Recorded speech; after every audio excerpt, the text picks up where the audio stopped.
Presidente Caramano, ci sono altre novità per quanto riguarda gli altri campionati provinciali?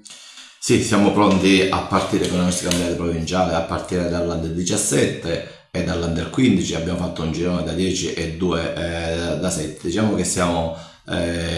con i numeri siamo più alti dell'anno scorso, quindi abbiamo avuto anche qui un miglioramento. Poi abbiamo pure delle altre nostre proprio società agrigentine che partecipano ai campionati di Under 14 e Under 16 a livello regionale, quindi diciamo che la nostra provincia è ben rappresentata anche a livello regionale con le nostre squadre, con le nostre società.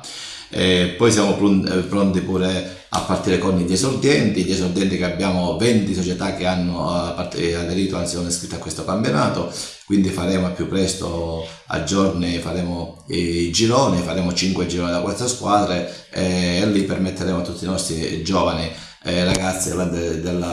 diciamo, di questo campionato degli esordienti di cimentarsi nei vari campi della nostra provincia e quindi partecipare e fare attività come noi sempre cerchiamo di far fare ai nostri ragazzi.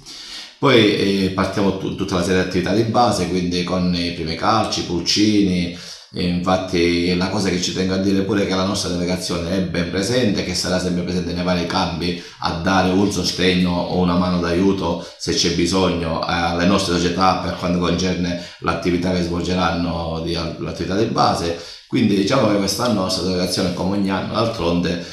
si rivela sempre una delegazione molto, diciamo, attiva, che fa dei numeri belli alti. Ma io ci tengo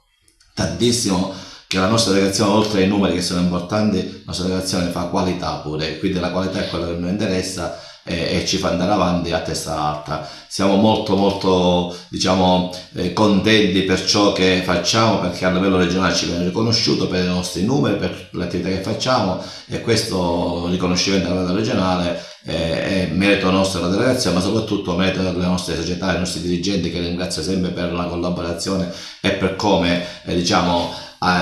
riprendono di esempio tutte le nostre direttive, e quindi questa vittoria, diciamo, questa bella realtà della nostra provincia la condivido con tutti loro.